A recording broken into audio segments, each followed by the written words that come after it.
I'll have to send you to the bathroom and rub one off. You're so.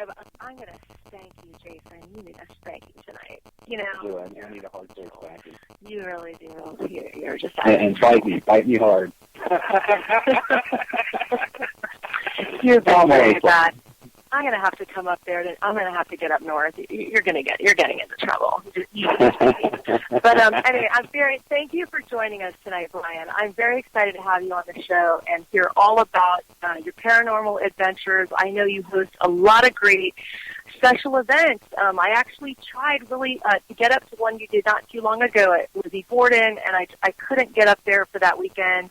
But I'm sure I'll join you at some event at some point in the future. But, you're always doing something great and something fun, so I'm sure the listeners want to hear all about it. It's, you're not just known for the Haunted Collector. You've done all sorts of stuff.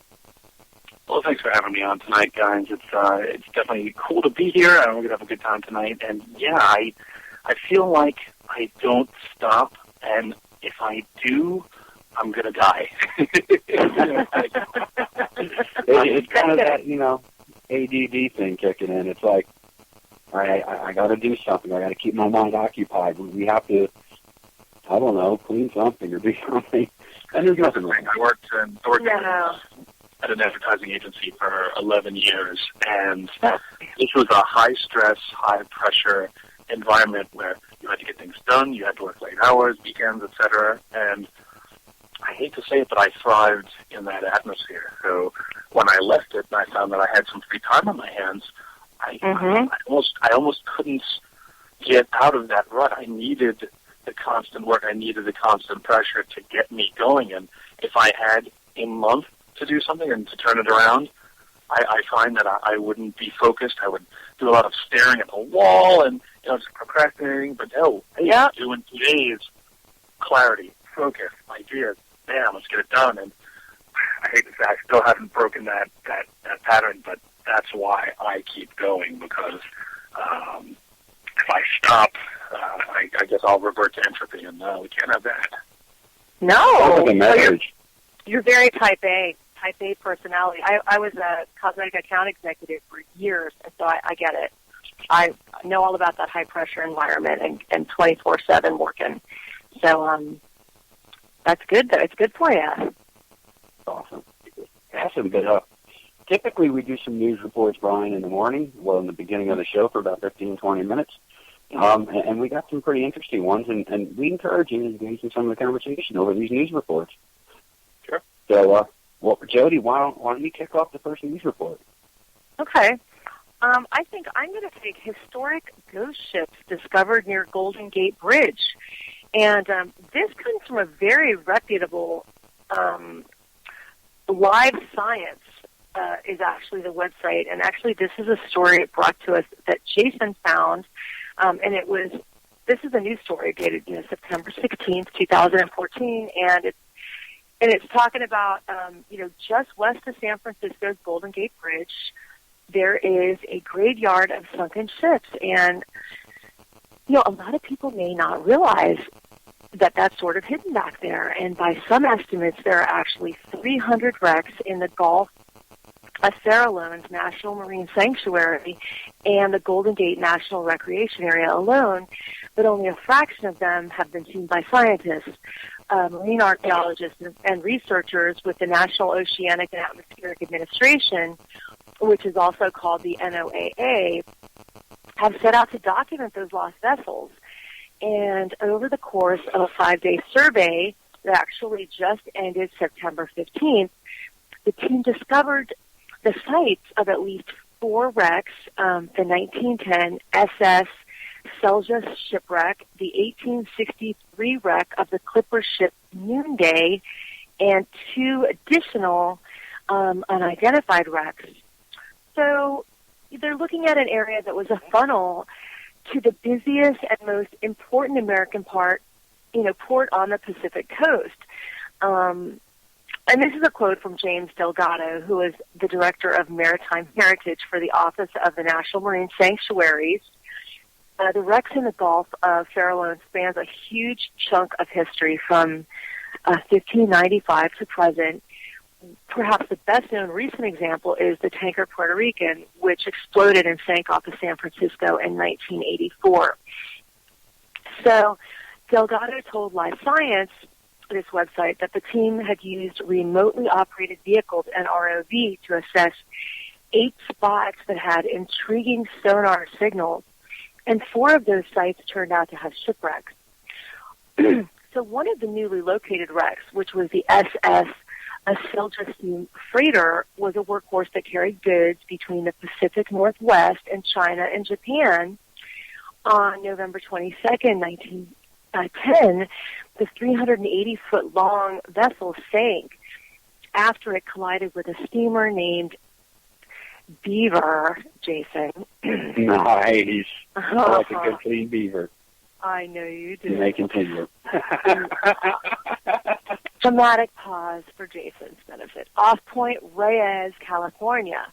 The master of Selja, Olaf Lee, tried suing the Beaver and its owners for the loss of the ship, but the Maritime Court ruled against Lee and claimed that he'd been going too fast and that he was traveling also in a thick fog, and so that he was completely responsible for this wreck, according to the NOAA. However, a volunteer who then reanalyzed a cache of information for NOAA sonar data found that a signal that was the right size and in the right location to be the clipper ship Noonday, the vessel had brought men and supplies to California during and after the gold rush time, and on New Year's Day in 1863, after a 139-day journey from Boston, the ship Noonday struck a rock as it was approaching its destination, which was the San Francisco harbor. It quickly took on water and sank. So today, the vessel is actually almost completely obscured by mud. And they show, a couple of blips, showing sonar images. If you care to look up the news story on Live Science, I know that Jason will go ahead. He always does post our news stories on the Ghost Chat Radio fan page, which is available on Facebook. The team also discovered one badly broken up wreck which was covered in fish nets, and a rather intact tugboat where no wreck was expected to be found at all. And Delgado said, we have a little homework to do there. The NOAA additionally completed the first sonar survey of the wrecks of the tankers Frank H. Buck and Lyman Stewart, which were both loaded with oil when they ran aground in 1937 and 1922, respectively, after collisions with other vessels in thick fog. The engines from both shipwrecks are visible today, but only when the tide goes out off San Francisco Land's End Park. The NOAA has created now an online inventory of underwater footage, sonar images, and historic photographs and documents related to these wrecks that have been located. So that's pretty interesting. I didn't realize that these gold rush shipwrecks were there, or that there was even such a huge sort of a chunk. I didn't realize that there were 300 wrecks located in the Gulf out there, and that there was such a huge graveyard of sunken ships off of the Golden Gate Bridge. Did you know that, Jason? Before you saw this? I didn't know that, but in the news article it says it was just discovered. Recently, within the last couple of years. So these ships have been there for 100 years, 300 of them, 300 plus ships, and no one even knew they were there. That's what's interesting. I find that completely fascinating that our government and all these people who are controlling these ships and manning them and setting them on their path never realized that they never made it to their destination. I think that's weird. Well, they must have known. They must have known that these ships disappeared. Someone knew that they didn't make it to their destination, but of course they didn't. The documentation wasn't the same. Now something disappears, there's a massive, look at when the planes disappear and no one can find them. There's a massive search over open water for weeks, televised, across multiple countries.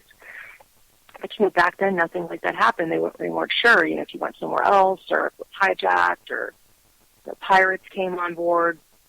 I guess nobody really knew what happened to these ships, but it's kind of crazy. Yes. What do you think, Brian? I think that when I'm in the San Francisco Bay Area, next week for Bay Area Paracon. I'm going to be doing a little side investigation of my own. It's cool, like diving. Oh, yeah, I love diving. Well, Jason, I know you love diving. Oh, you know, babe. You know. Sorry, I couldn't resist. Yeah, so, yeah, I think to that'd get be... one.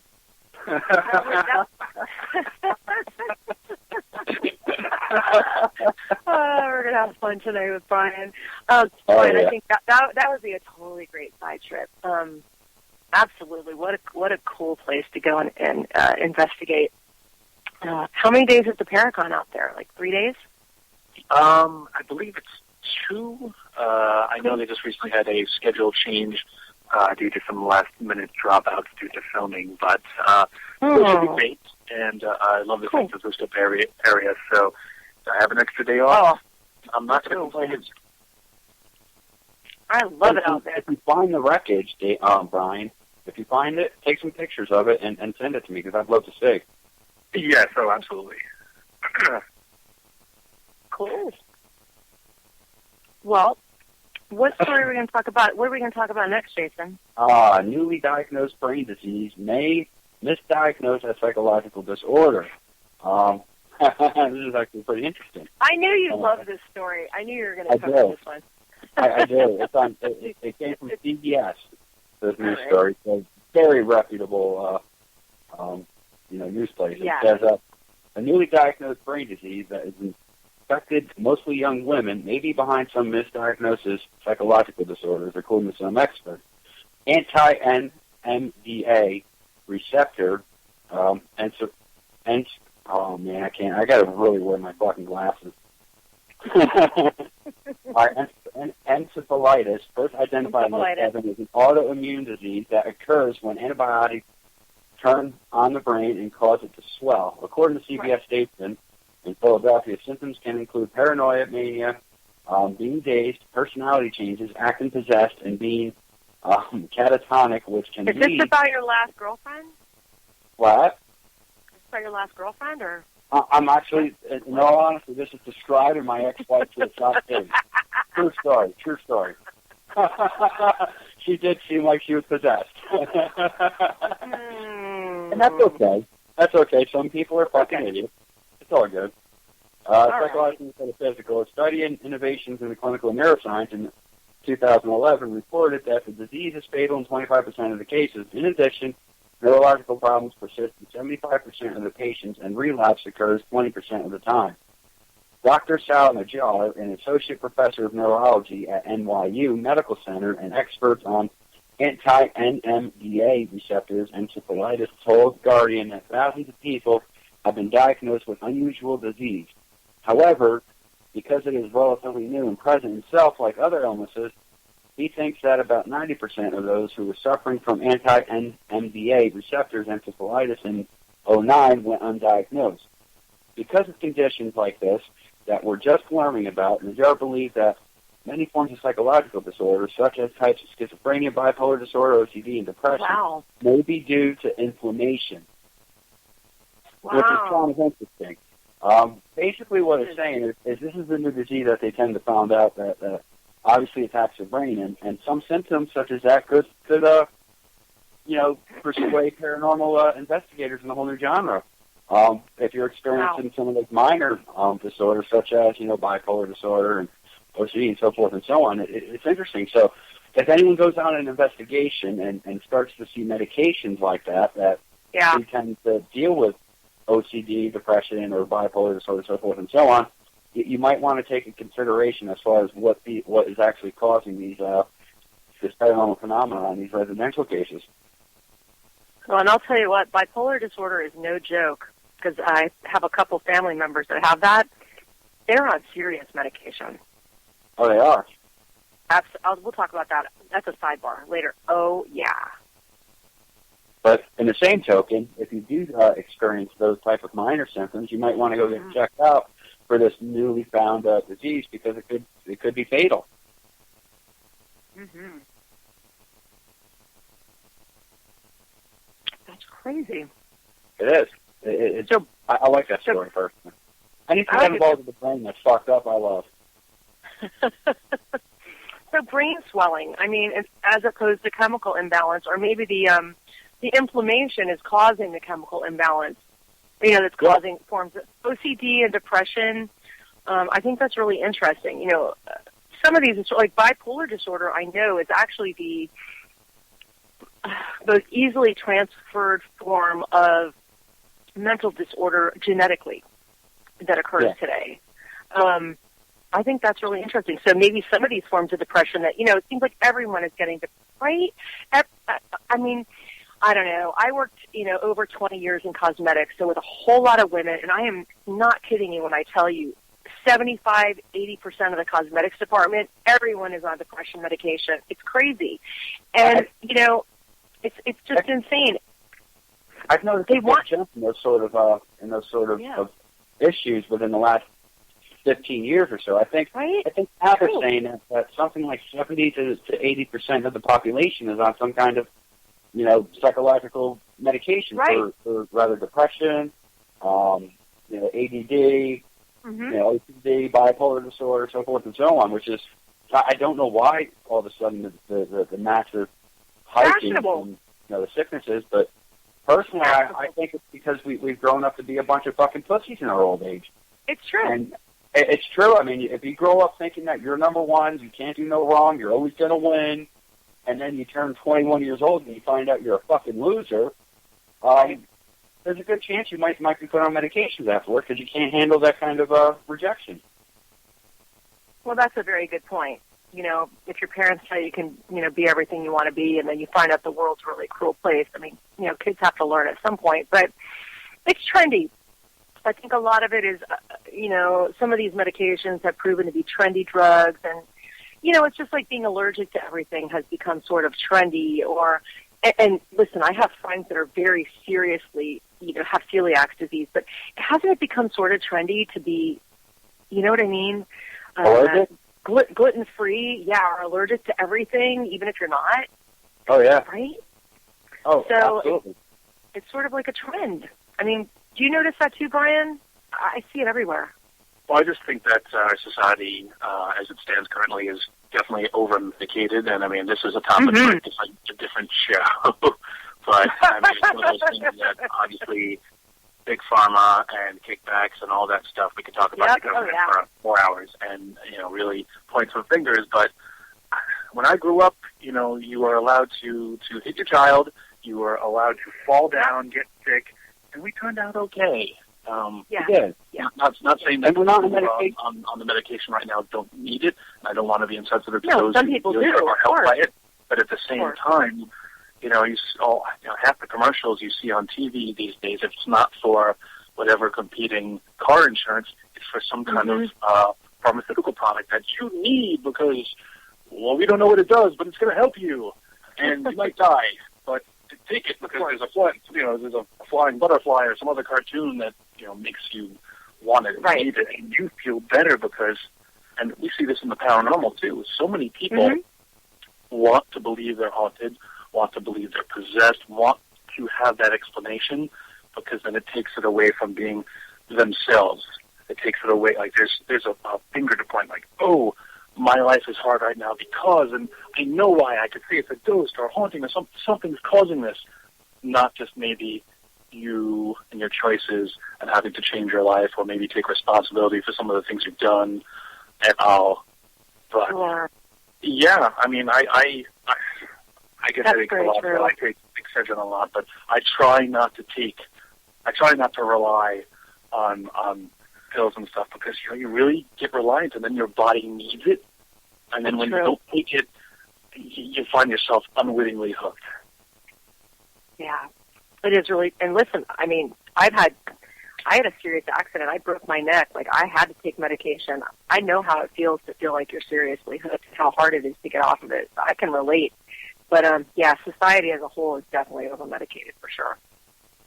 Yeah, I hate taking it. I really do. I try to get off everything I can be off of. I agree.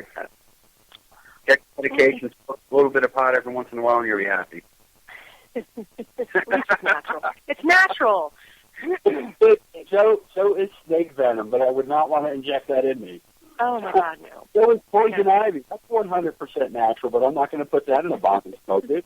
I'm just saying, just because it's natural doesn't mean it's good for you. That's true. That is true. A turd is natural, but I'm not going to eat it. Oh, come on.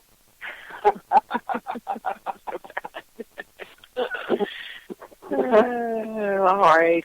So why don't you give us the last news? All right, I'm going to cover a hard-to-believe but true personal story, how I died and then came back. And, of course, this is a story that I found on the not necessarily credible news, Huffington Post, weird news.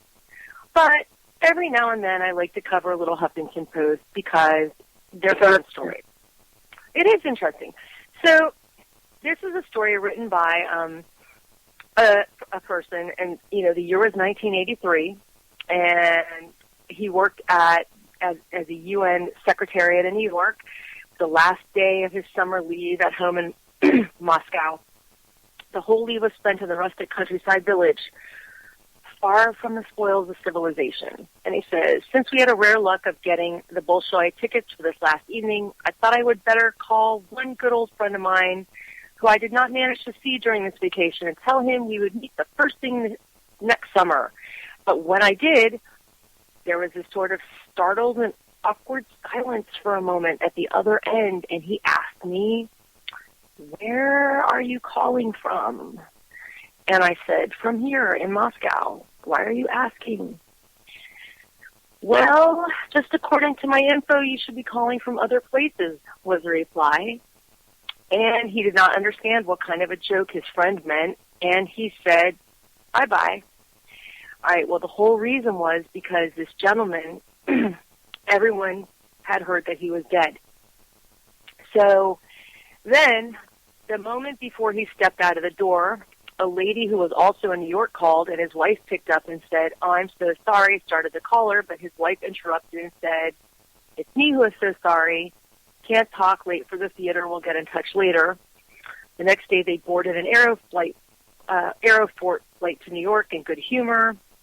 The only disturbing moment was that there was another couple aboard who he recognized as other Soviets working in New York. They were giving him weird glances and whispering between themselves. But, you know, he just thought the world was full of weirdos. Well, the world is full of fucking weirdos. Well, that is true. That is true. So they landed at JFK and got their luggage. He went out to look for the Soviet bus that was always coming to meet the Moscow flights. As a courtesy, the UN Soviets were allowed to use it free of charge. And they sort of, looked down on as a second-class sort of diplomat. But not this time, though. The bus driver basically rustled suitcases from his hand and hauled them onto the bus, which was, like, unheard of. And the junior secretary on duty came on the bus and warmly shook his hand and inquired extra warmly about his health and delighted in hearing that he was okay. Looks like weirdos were coming out in droves today, he was thinking. When they came to their apartment in Riverdale, Bronx, him and his daughter started unpacking, and his wife went to buy some food since their fridge was totally empty, of course, because they were away. But he thought it was unusual because normally their friends would buy them, like, bread and milk and things, before you came in from Moscow, like, to get ready for your arrival. They had people that would help them. Downstairs, his wife ran into a lady neighbor who she played tennis with, and the lady started saying, oh, I'm so sorry about your husband. He overheard it. And his wife thought she meant a fender-bender car accident a couple months ago and was surprised that she knew and remembered it and said, oh, it's nothing, worse things happen. The lady gave her, like, another weird look of the day. So anyway, basically this guy goes through all these weird things that happened. Everyone that they ran into thought that, he had died, and, on the 9th day of his ruination, they actually had a wake in his friend's apartment, and they said some good words about him,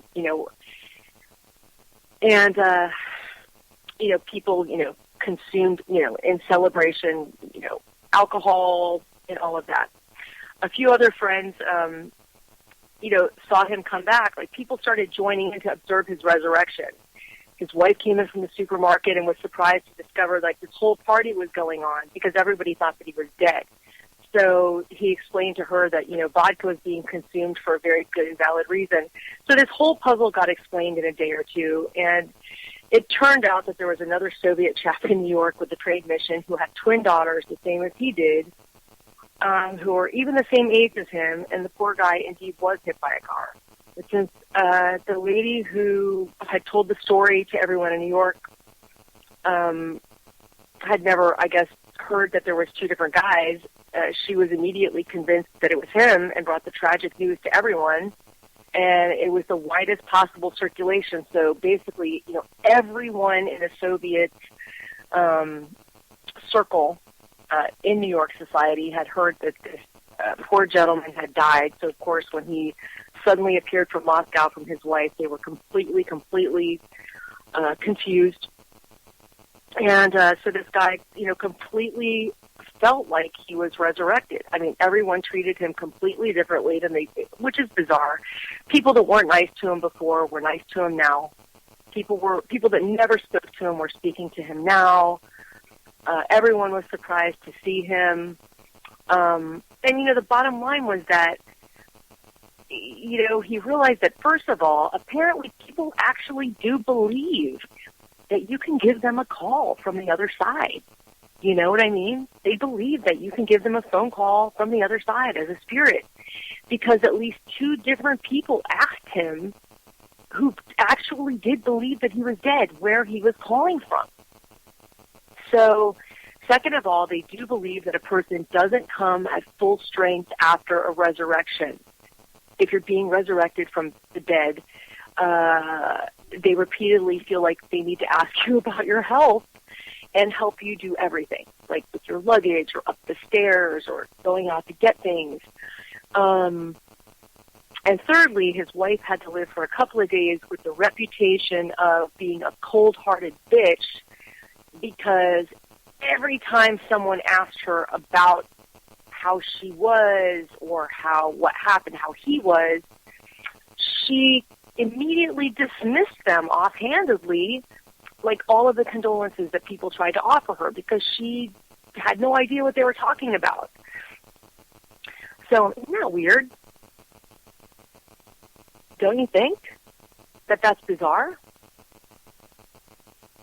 Well, I've always said that given all the devices we use to try to make contact with the other side, with all the paranormal gear we're making and using, I say, guys, just text me. Call me. Why not? Please.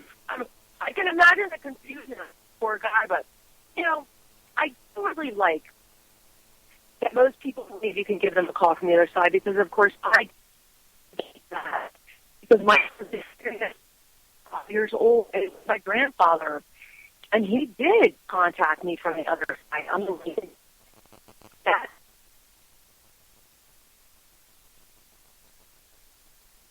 One, and I also had no idea that he had died that night until my parents, my father was his only child, until my parents told us the next day. I had no idea. So I know that happened. But I love it that people believe that. I think it's great, and I don't know you guys, but I tell people all the time, to keep the faith. Like I definitely will be in touch. Someday when I'm gone, I will definitely let you know. I'm definitely going to contact you from the other side. If you want to hear from me, I will definitely find a way to contact you. And so I tell people that all the time. Like, my family, don't worry, I'll let you know that I'm okay. I'll contact you from the other side, because I know that I can do that. So, I love it. I love it that this awareness is being created everywhere. And do you guys know, what is the percentage now of people that actually believe that we can be contacted from the other side? What do you think? Oof, that's data I don't have, but I mean, that's a big promise. I don't make anyone that promise, because I don't know what I'm doing next week. I can't promise you I'll be able to show up at your house next week, much less contact you from the other side. I mean, Houdini never did it, so I wonder. I mean, it's a point that strays into the area of philosophy, and this is an area I spend a lot of time on TV. I love philosophy. To actually do this you have to think about psychology and philosophy, like the why, and you might get to the other side, and these trivial matters of, oh, I've got a contract, I've got to do this, don't matter, and it could just boil down to, hey, I feel great, I'm in a good place. If I can, let everyone know what's going on over here. To you, it might be a minute. To us, it might be 10 years. Who knows? It's funny that you're saying that, because friends that I've talked to that have had near-death experiences, and even here on the show, have said that when they went to the other side, what you're saying is true. That none of this mattered to them. It was all so trivial, and they didn't want to come back. They really didn't want to, and they didn't care. They said that, not in a bad way, and not to make anybody feel bad. That they didn't care about contacting anybody, their children, their wife. They did not care, and they didn't feel bad about it. They were so happy, and they did not want to come back. And what you're saying is true. It might have been hours that they were in a coma, and it felt like seconds when they were over there. It's so crazy. These bonds that we have here are very physical. So by the time we get to the other side, actually, I'm gonna reference pop culture for a moment. The TV show Lost makes a great point. Now, spoiler alert for anyone who hasn't seen it or plans to watch it. Don't listen. At the end of the show, here we go. Spoiler alert. Yep. At the end of the show, it was revealed that yes, all these people who were on the island in the last season were all had all passed, and in this kind of waiting room of the afterlife, this in-between point, they were just waiting for everyone else in their group to arrive before they could move on to the next state of existence. And you know how they say about soulmates. You have Hallmark in a very romantic way, like, you have one soulmate. This show posited that, well, you have soulmates in general, like a group that is just souls, entities that you travel with from existence to existence, and it may be a family member, a loved one, a friend, a spouse, but these are people that you'll be attracted to and will, in your life, probably run into, because that's just how it's supposed to be. I'm a huge believer in that. And sometimes you feel like you meet people, and it's just instant connection, and it doesn't necessarily need to be, again, a romantic or sexual thing. It's just, no. Wow, I'm comfortable with you. I know, yes, I get it. You don't even have to say it. I get it. I understand it. We're there. And it's an amazing thing. I mean, you can boil it down to a electrochemical response in your brain and your body, but really, I think it goes beyond that. Yeah. Do you read the Celestine Prophecies? You read those books? I'm aware of it. I haven't read them. You must read them. I saw the movie. It was horrible. No, forget the movie. I want you to read the book. It's really interesting, and it's all about the soul groups and all that. It's interesting. It really is. I read it years ago. Years ago? Mm-hmm. Jodi said years ago. Okay. I'm so old. You're not old. I know. I like to read, though. I read a lot. And you're still quite desirable, so calm down, Stanky. Why, thank you. All right. Let's get on with the actual show now that we've cleared up. Let's get on. Let's get on. Yeah. Let's get on Brian. Let's get on with Brian. That's right. Brian's thinking about that Jodi sandwich we were talking about earlier. You're going to get him in trouble. I'm only kidding. Well, so, Brian, tell us a little bit about yourself before you decided to join John Zappis as a Haunted Collector. What kind of Just a summary of me and my paranormal career. You can hear me go on autopilot if I say it, but I describe it so much. Okay. But the nutshell version is I started really getting into the paranormal about 12 years ago when my friend Chris Mancuso and I started doing a documentary series called Scared on Staten Island. Now, in my hometown of Staten Island, New York, there's a lot of other while the disease was being fought and reports. They didn't know what to do with it, so these hospitals got bigger and bigger and bigger and had to house more patients. And then there's a cure. You guys can go home. And now you have this gigantic hospital that had no way to sustain itself.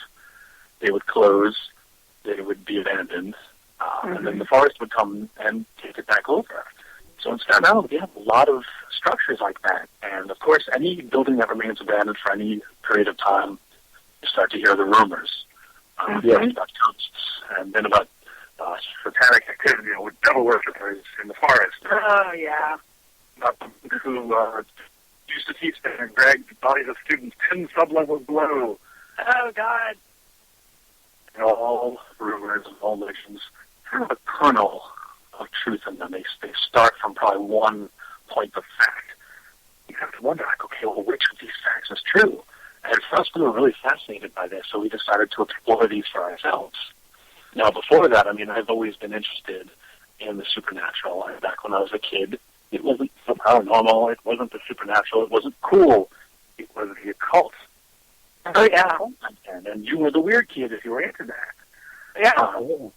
Because back then, the examples we had were The Exorcist, The Omen. There wasn't anything lighthearted until I was 10. And when I was 10 years old, a movie came out that actually got re-released today on Blu-ray called Ghostbusters. And this showed, I mean, yes, it was a comedy. It showed, like, hey, this is not like The Omen, right? Because, you have to be afraid, because your soul is going to be flayed. Yes, but you do with this, with science, with humor, and we're ready to believe you. And it was a positive spin on a topic that up until that point had been shrouded in mystery and fear. Oh, yeah. That stuck with me. That really resonated with me. And I mean, to this day, I know for a lot of us, it's a big part of what we love about this. Hell, yeah, that show that just came out, Ghost Asylums, like they're trying to make a ghost trap. Where have we heard that before? It's still there. We'll see. So that's kind of what got me into this. Cool.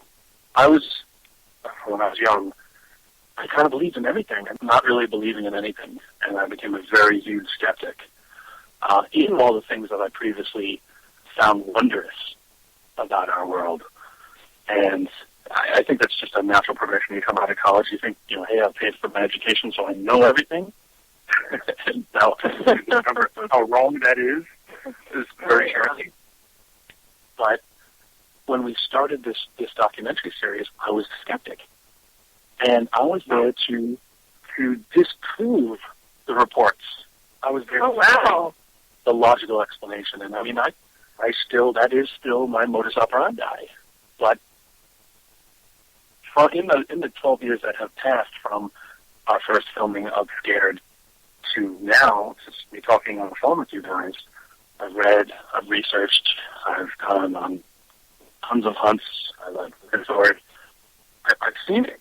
And, once you open that door and look through it, you can't quite close the door again, and the door opens wider and wider. Once you see to the other side of this thing that we're looking at, you really can't go back to that earlier state. You can't go back to being ignorant of it. So, I mean, now I'm no longer a skeptic, but I am a skeptical believer. I know the phenomenon exists.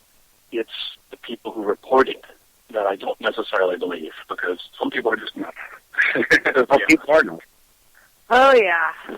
I think we all come into contact with them. They're popping up all the time. I've gotten clients that literally called me and said, I got something evil in my house. Please come and check it out. My kid is running for his life, and all hell's breaking loose, and shit's flying all over the place. And I go there, and nothing happens for 2 nights. Right. And sitting on their counter is a fucking ShopRite bag full of medications. And I'm like, okay, I know where the problem's coming. Yeah, it happens. Yeah, it does. It does happen. And it's sad, but I mean, you still have to go there and check it out. You got to take it seriously. You got to go there and take it seriously and waste, every bit of 120 hours of your time, because, the investigation lasts 8 hours. If you do it 2 nights, that's 16 hours. That's 16 hours of video footage, audio footage, notes of comparison and all kinds of crap that you got to go over just to tell her, hey, you need to get yourself a psychiatrist. Now, Brian, you don't really do residential anymore, do you? You're mostly just doing historic locations? With SCID, we kind of stray away from residential because I feel that, even as much as I've done and as many cases as I've been on, I could help. I firmly believe that, who are we to interfere? And honestly, because of Home Collector, a lot of people reach out to me and say, hey, I need help. This is happening. So many of the problems that come across my desk, honestly, really are handled. I'd say about 90% of them I handle with one or two emails. I kind of ask them a few questions. I try to get a handle on what's happening, and for the most part, much of it is not paranormal. But like I said earlier, they're just trying to find an easy explanation. And if a reassuring word or such an explanation could put their mind at ease, usually for them that's enough, and then that activity dies down. And this is the reason why it is supernatural or paranormal, because it doesn't happen every single time. It's those few cases that, this really is occurring that makes it what it is. And, I've helped people online and offline as well. It's not something that I put on the website. Call me, contact me. I'll get a business card. And yes, there's a lot of people who are listening, a lot of people who are out there, and people who are offensive and who do that. Yeah. More power to you, but really there's a lot of hubris that goes into, you want to help. Well, who asked you to? Who told you to? Who said you're qualified? Step back and maybe help by not helping. I really like that. I think that's a very healthy thing that you're saying. And first of all, I want to say I love that you take the time. I know that you're a very busy man, and I admire that you take the time to answer. Some of them are fans that are just looking for you to give them a kind word or some support or some guidance. And I think it's wonderful that you do take the time to contact them back and try to help them. And I'm sure that they love you for that. And, certainly you can refer them to some groups that do handle those sorts of things that are reputable in their areas. And so many people that do the types of things that you do don't take the time to do that sort of thing. You know what I mean? I think that that's great. Oh, well, thank you. I appreciate that. And it's sometimes like I'll say things like this, and it sounds like I'm coming down on those people. No, not at all. I just feel that there needs to be more, prep time. And a lot of this is because, it's a double-edged sword. Right now, the fact that we're even talking on a show that is, has a paranormal theme to it, talking to a guy who was on a paranormal TV show, the whole reason that we're here right now is because, 10 years ago, Ghost Hunters came on the air. And boom, it kicked open this door for the average person to be, to become. And, I give them credit where credit is due. They raise awareness of what this is. But at the same time, it also, the negative slant to it is that, it pretty much inferred to people that, you don't need any training. Watch Ghost Hunters, watch Ghost Adventures, watch Home Collector, watch the shows, and there's your training. Go out and do. And that's not the case. And in defense of those shows, none of the people on those shows say that or endorse that. But, it's the mentality of the viewer. It could be anything that you get into. You get into it a lot.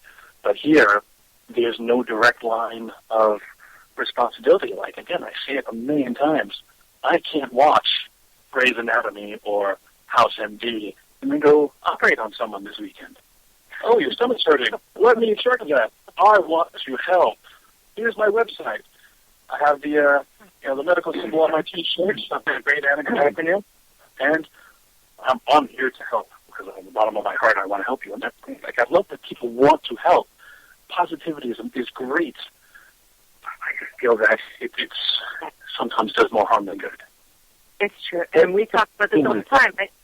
Yeah, we talk about it all the time. I mean, you're talking to people, Jason has been involved with the paranormal for, a long time, since he was a young man, had experiences. I've been involved with it for a long time, and, you do need experience in order to be able to help people. It's not something that helps, that happens overnight. And like you said, you've had mentors. I've had mentors. It is necessary, and it is important, and it's not something you can just sort of watch a couple of shows, pick up a tape recorder at Walmart and, and a flashlight and, hit the road and help somebody. It's just not going to help them. I mean, I think if people do that and do it for their own edification and their own research, that's fine. More power to you. Search, explore, delve into this topic. Talk to us. Talk to other people. But before you go into someone's home and say, we're going to help you, right? Whatever you do in that house, you're going to go home at the end of the night, and then that family is left with whatever you did. Mm-hmm. Well, that probably worked out for the better, and that's great, but I feel like you get lucky. I think the biggest teams that you should look out for are the ones that claim they have all this knowledge and they know what they're doing. I think those teams that have that personality, they're the ones that you got to watch out for, I've noticed. A lot of times, I did a residential case last summer where, this lady's having some issues and he's being stressed, and she seems a bit, I guess you can say truthful in her story. But, I get there, and she tells me that, she had a previous team there before from, New York City that came all the way up to check her house out, and they spent a total of 2 hours there and looked at her and said, what you have here is demonic. And she's telling me this, I was like, well, what gave me, because they only spent 2 hours there, what conclusion, what kind of evidence did they gather that gave them the insinuation that what's in here is demonic? Right. They didn't spend enough time. Brian, I'm sure you can agree with me. How often have you gone into a location and within the first 2 hours of being there, all hell breaks loose? It doesn't happen. It doesn't happen. I mean, unless it's one of those things where, they're at their wits' end, and this is the last straw, and they're calling you in because, my house is about to get dragged into the 10th level of hell. Yeah, usually not a lot happens. But here's the thing. Like you said, that the group that came before that said, hey, there's demons here. Who knows what they kicked up? Who knows what they did? Who knows what methods they used? And the fact that you're coming in after another group means that group didn't help. So almost let the buyer beware like that. Like, it's that homeowner. Who knows? You might have been the 4th or 5th or 6th down the line that they call, and they're just maybe trying to get their thrills, trying to get their, trying to be a part of this. And that's something else, too. We all want to be a part of something. We all want to belong. So, and we heard, we kind of touched upon it before when you said, this over-medication is a fad. It's like, oh, you've got this, I've got that condition, too. Oh, hey, we're symbolic, or we take the same medicine. No. But this is, again, it's psychology, and I feel like this is a big part of the paranormal that a lot of people sometimes overlook, and maybe not always on purpose, but psychology is huge. Before you ever go into someone's house, those first interviews, talking with the people, finding out their mental state, finding out what medication they're on, and their background is huge. It really is. And whenever I do go through that process with any residential case, whenever I go, which I haven't been doing much of them lately either, I always go through a lot of them, and I tell them, I said, please be as honest as you can, because, like you said, this is all psychology that we're dealing with, and it goes in with the paranormal, too. Whatever mental state that particular client is, there's a good chance that's the type of entity that I'm going to wind up encountering while investigating. So to ensure the safety of myself and my team, I want to know this stuff. I want to know what's the potential of what's in there. Exactly. Oh, yeah, I agree. Absolutely. Now, we had a question in the chat room for Brian, and it said, have you ever encountered a child spirit? And if so, I had to ask you for help. Did you help it, or whatever the case may be? This is a tough one. It's going to be hard for me to give you a concise answer, but I this is my thinking about this. Child spirits. I've never yet carded a ghost.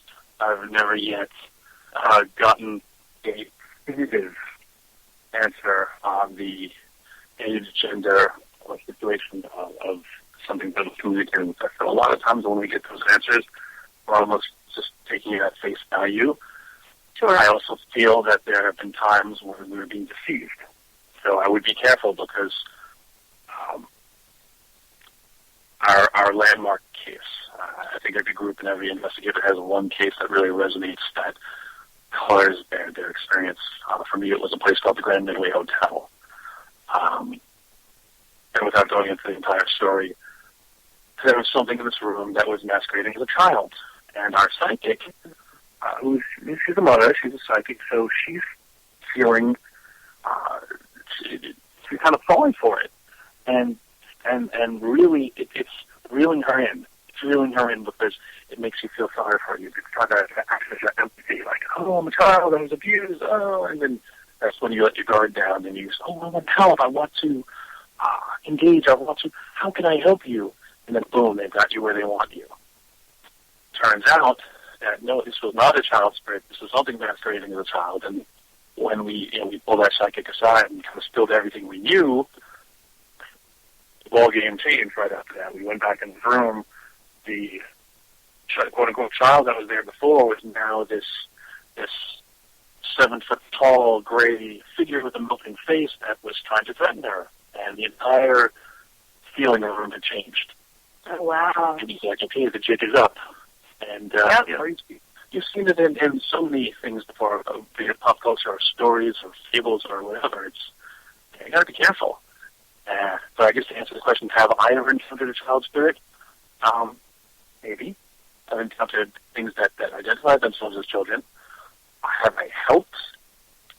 Difficult to say. Excellent. Now, they lie. There's lie, that's for sure. Oh, yeah. Yeah. We might as well get into the haunted collector portion of the show because we have a lot of questions popping up in the chat room about, that. and hold on, we'll get those answered in a little bit. Relax, But look, we might as well we'll just jump right into that. How were you approached to even do that show? Haunted Collector literally just fell into my lap. It wasn't something that I was seeking out. Back in 2010, my buddy Chris and I did a documentary on John called John Zaffis, The World Within. And it was a month in the life of a demonologist. So we lived with the guy, we traveled with the guy. When he went on a lecture, we were there. When he went on a case, we went with him. When he woke up in the morning and he comes out in his purple bathrobe getting coffee, here I am with the camera. I love it. I love it. I love John. He's a nice guy. Yeah, that's awesome. It was an amazing experience. It was the best 3 months we've spent working on any project. And it came together so quickly. And this is unheard of. I think we shot in 2 months. We edited it together in a month and a half because we had a deadline to premiere at Dragon Con. And this is unheard of. Projects don't come together as quickly, but this one did. And we worked really hard on it. So that got us, at the end of it, we're shutting down the rough cut, and we made something that we called the Perv Reel. Now, we interviewed John for 2 hours to intercut in the documentary. Now, if you've ever spent any time with John, you'll know that you ask John a question, there's no just simple yes or no answer. There is a 20-minute explanation where he continues to interview himself. It'll be like, John, what's your favorite color?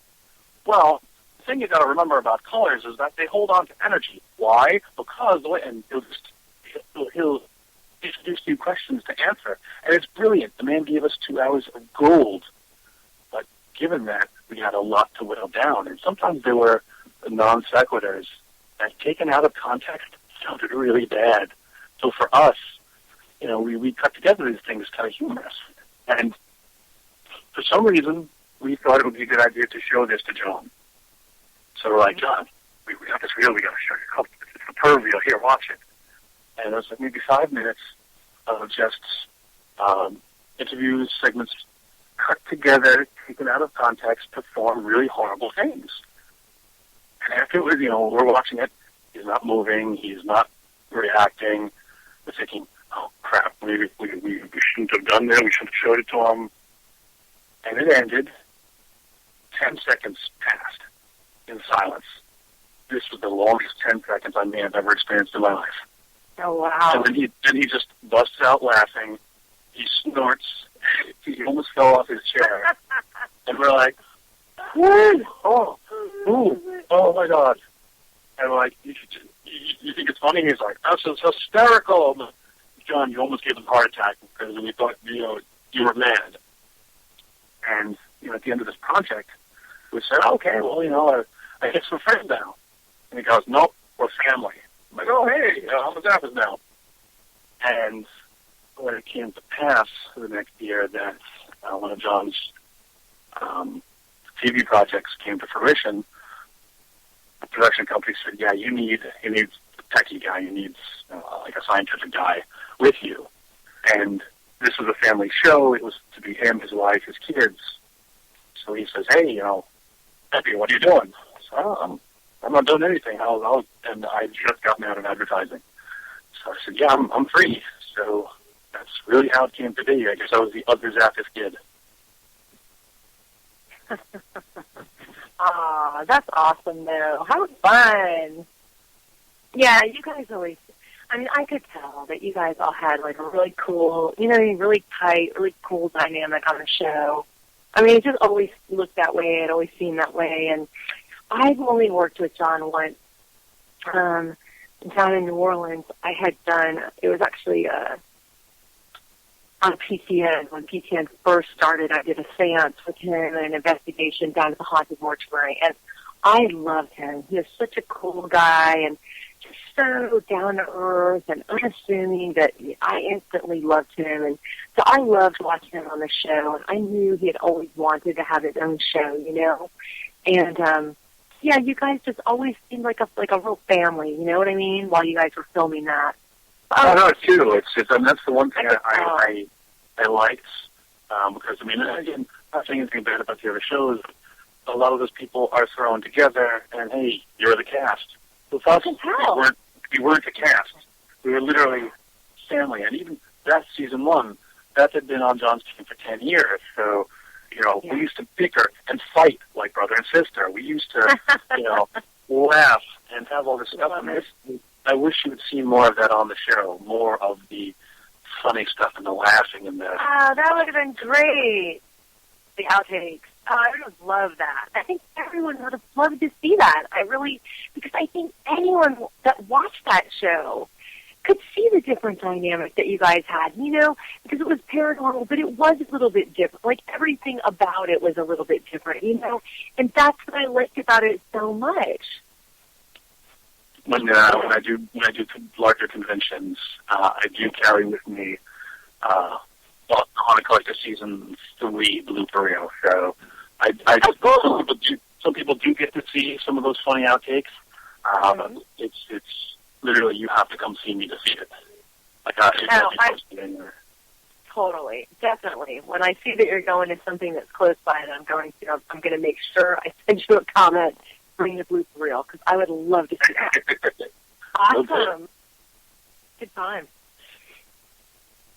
So, what was your favorite place that you guys investigated? Even like with your scared group, and then also, what was your favorite place that you guys went to with the Haunted Collector? Like, what was the coolest place? I watched it, of course, but what did you like the best? It's tough. I know. It's like, it's like asking a mother which one is their favorite child, and usually you only have between 2 and 4 to choose from. It was like a weird shit to happen. 3 locations and scared. We've been all over the place. I know. Every place you go to is a new experience. It offers something different. Every place, I think, I could make a case for because of its uniqueness. What if you could go back? The only one. Obviously, some of the ones that stick out would be Hawaii, Puerto Rico, because the culture is different. I love it. we had things to learn from the people who live there based on their beliefs. Who wouldn't want to go to Hawaii again? I love Puerto Rico. I have a lot of Puerto Rican friends. I grew up in part of Miami, but I love Puerto Rico. The culture is totally different there. It's a really interesting place for sure. Yeah. Yeah, that's cool. Now, before the Haunted Collector came out, John Zappis is obviously known as more or less a demonologist, and he's been a demonologist since the 70s, I believe, maybe even earlier. Now, what inspired you to actually start investigating more haunted objects? Well, Haunted Collector is just a portion of what John does. Let's face it, it's a gimmick. They needed something to separate themselves from the other shows, but it's only about maybe 10 to 15% of what John and we do. And Sci-Fi didn't want to address any of the demonology aspects. They didn't want to include any psychics. They didn't want to, if it wasn't kind of that ghost hunter formula, a lot of times it got mixed or cut. So, really? Yeah. How come no demonology, too, where they were afraid it was going to just sort of turn some people off or alienate some viewers that... I can't say what executives thought, but I know they did. Okay. So that's why you can see. But that's the whole point. John Zapp is a demonologist, and yet, none of that came to play on the show. But again, it is really just of what we did, and all the cases that were selected, we really kind of whittled it down to the ones that could potentially be item related. Because there's some other great cases that came across our desks that, we would love to do this, but it doesn't fit the show. Or, hey, maybe this would fit Ghost Hunters better, and they would get those cases.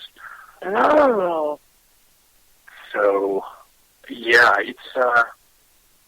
it was really just to show one aspect of it. And that's what we kind of tried to do in John Zappis The World with him, show all the different aspects of his career and his work. Yeah. And I think all of us, whenever we label ourselves or term ourselves, we're more than just that label.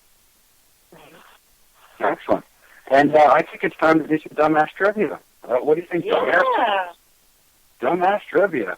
I have won the question of the night. Tuesday night dumbass trivia, the question. And we'll keep it simple. We'll keep it basic because, let's just face it. We're simple kind of guys.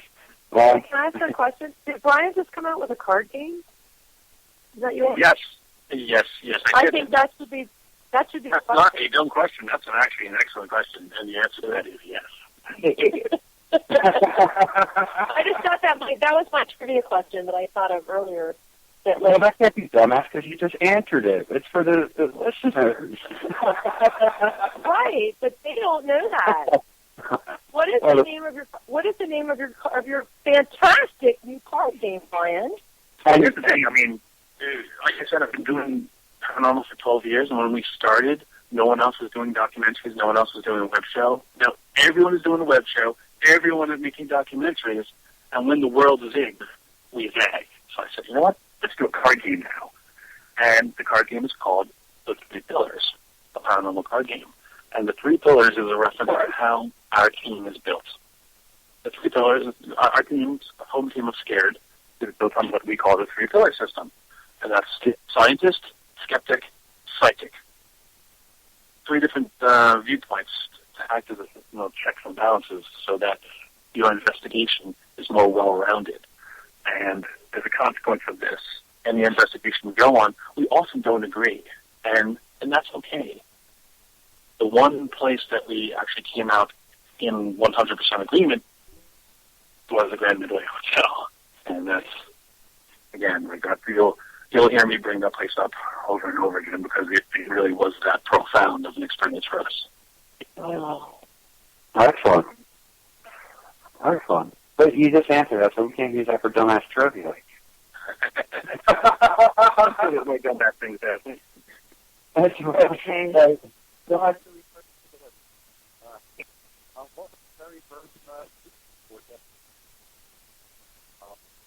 I can't hear you. I said, what was the very first news report that we had tonight? If you know the answer to that, call up at 607-34, I really do have to put my glasses on, 249-4410. I can't even read. That's a good question. That is a good question. And while we're waiting for the caller, how do we get a hold of this fabulous card game? I would like an autographed copy of that. How do I get that? To order the game Three Pillars, you can go to our website, which is neverstopsearching.com, or you can find the game on Amazon. But I recommend neverstopsearching.com because that's our website, and you can watch video clips and see where I'm going to be in the next couple of months. And it's a one-stop. It's a one-stop shopping area for news, information, and little tidbits about my theme. Cool. Like it. See how I get that out there. I know what's going on. People are saying they've missed the first part of the show, so they can't answer it. I will give everybody a hint, considering they can't answer it, because I'm a nice guy. If you go to the Ghost Chat Radio fan page on Facebook, click the like button. All the news reports were posted on the fan page. Oh, already? Jeez. Fast. You're a little too fast tonight, Jason. I literally gave them the answer just now. That's why I thought on my schedule. What are we winning tonight? A Ghost Chat Radio coffee mug, or you can get a copy of my book, Unrested Peace. Now listen up, people. You want to get a copy of Jason's book, Unrested Peace. It's very, very sexy. Very. You want to hear something about that, Jodi? Jodi, you actually read the book, right? I read it late. I like to reread it late at night. I got a review on Amazon about it, a book review about it. I haven't, but I will write you one.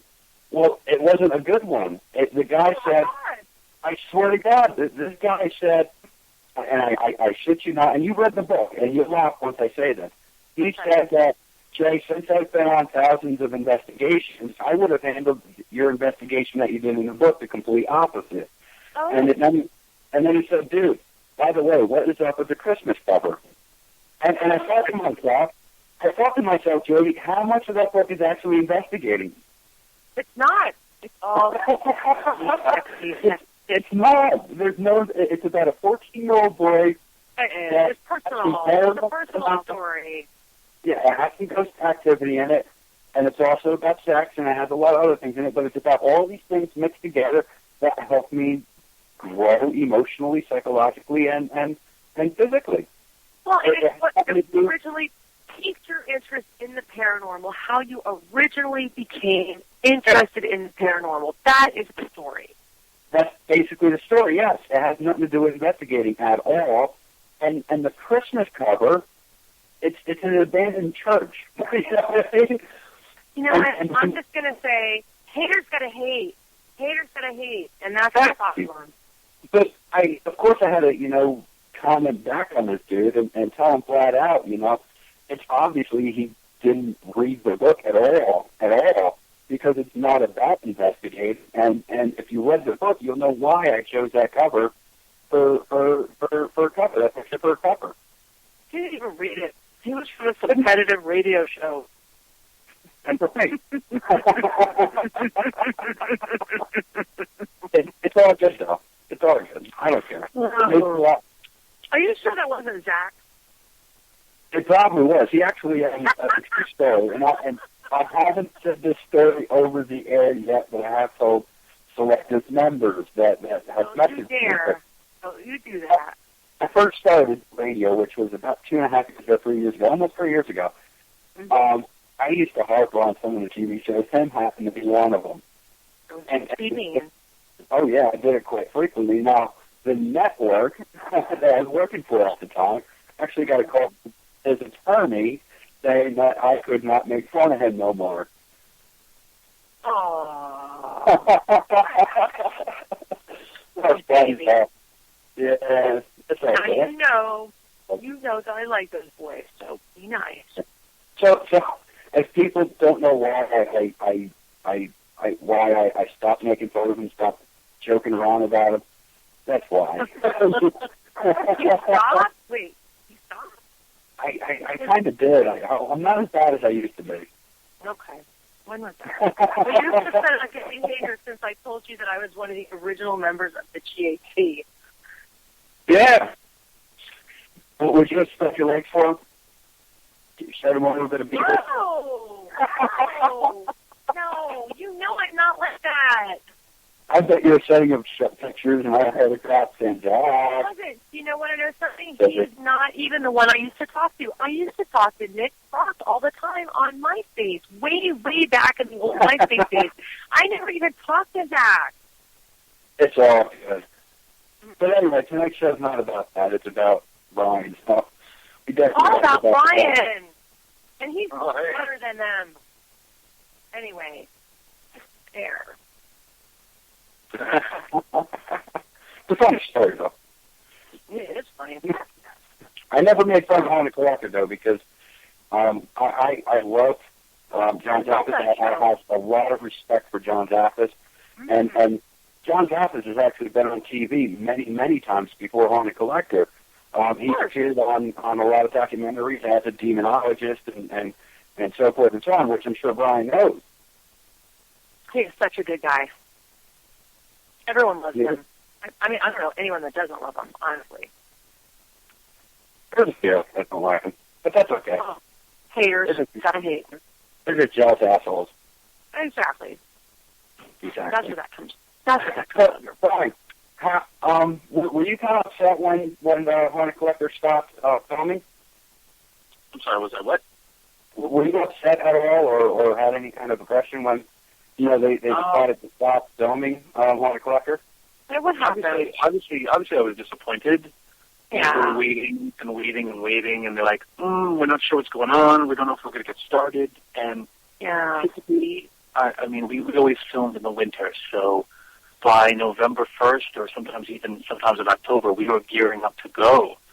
And here at Lawrence, it was October. We still haven't heard anything, and the writing was kind of on the wall. We're like, we're not feeling too good about this. I don't know what's going to happen.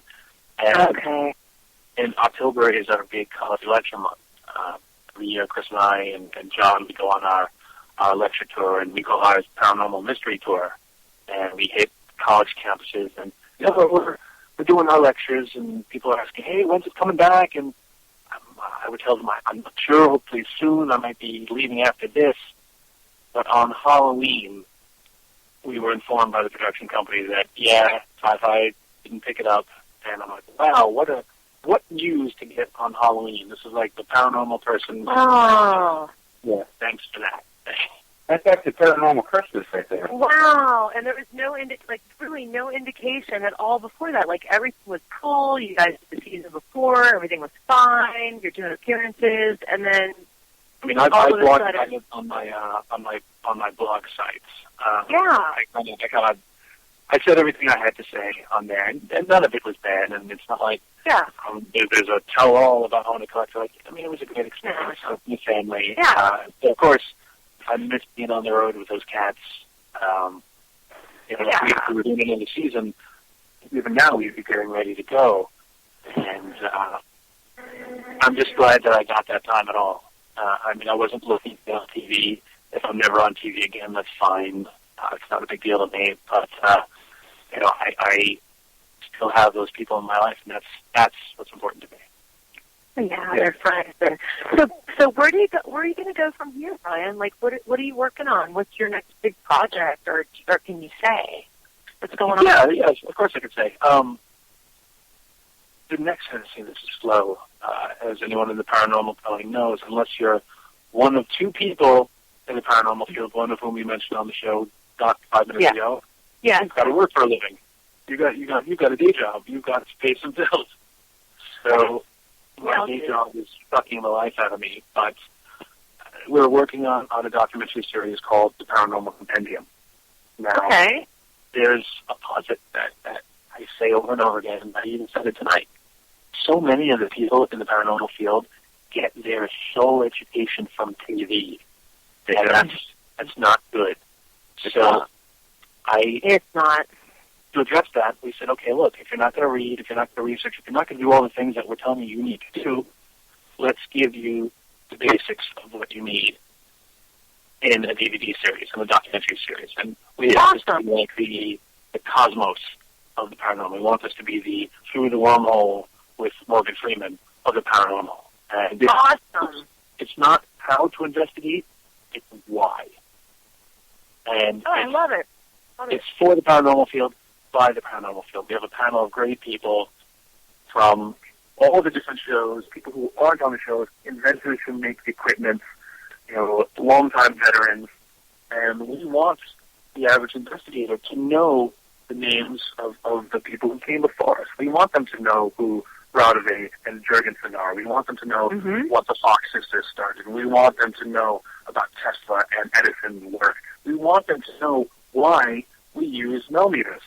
Not because Zach does it on TV, but because of the theory of, this is what we currently conceive about spirits.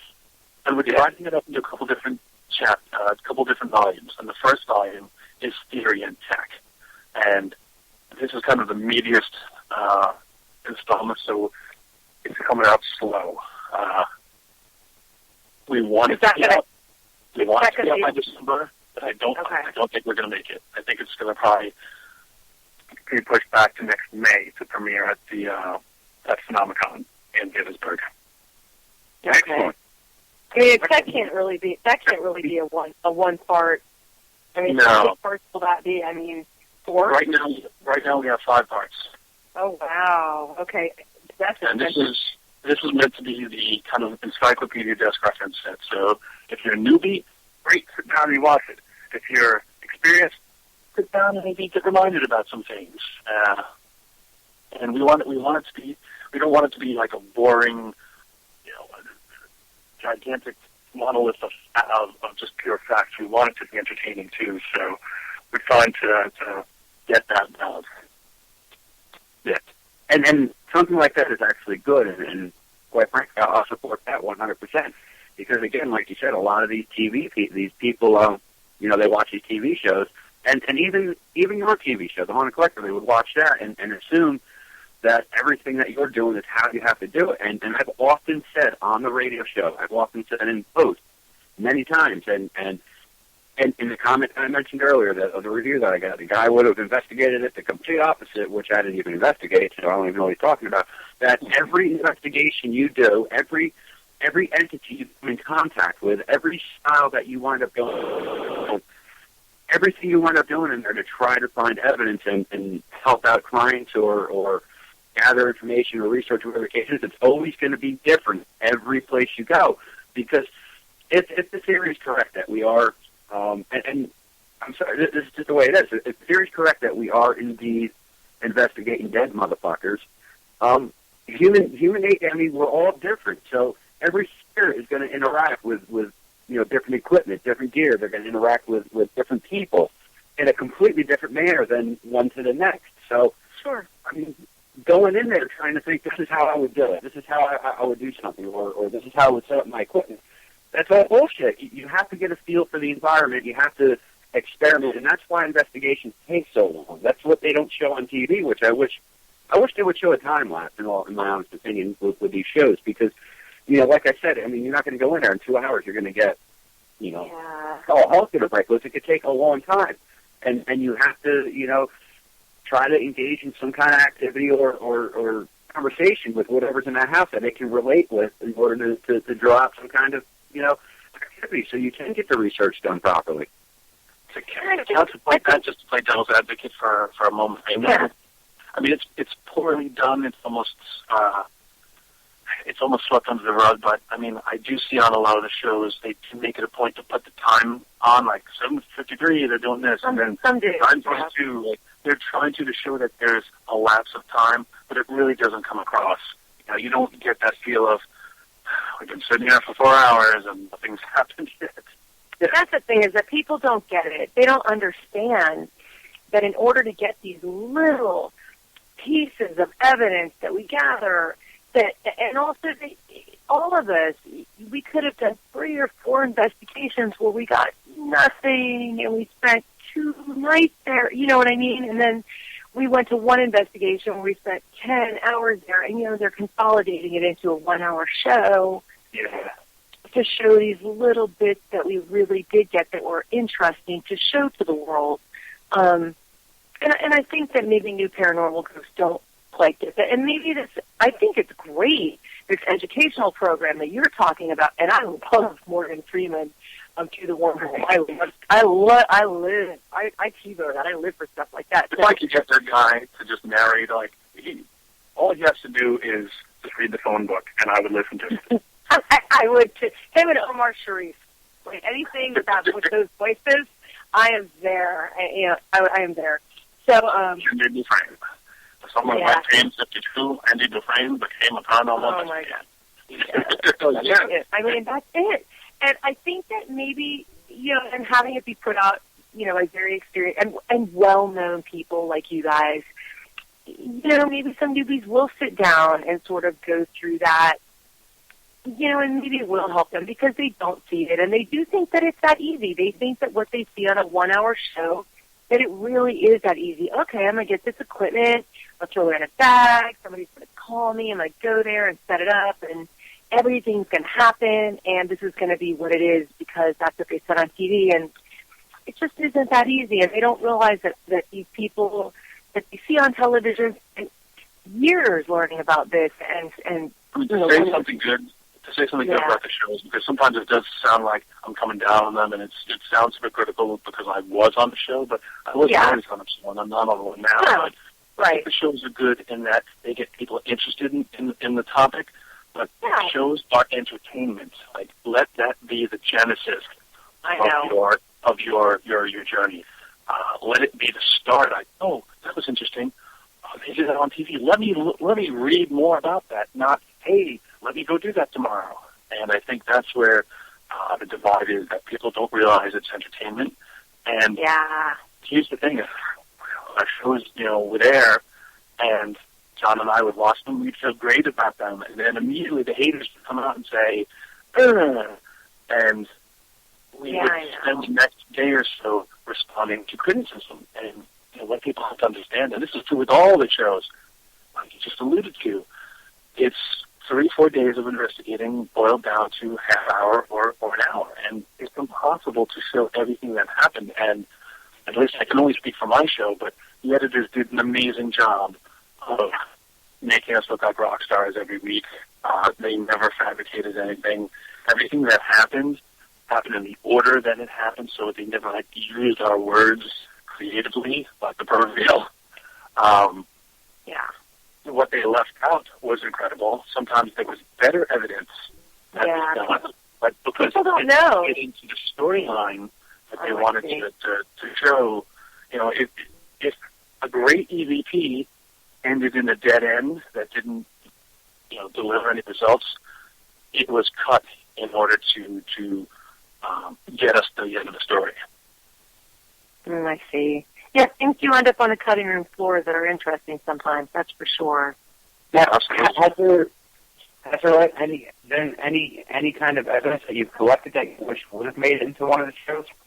Oh, so much. I mean, probably in half the episodes there was better evidence, but again, it didn't seem to go anywhere. So it was just a random thing, and I mean, we all experience that on investigations where we'll get a great EVP that doesn't seem to make any sense or answer any of the questions we got, and never goes any further than just that EVP. And hey, great! Wow, look at this great EVP I got.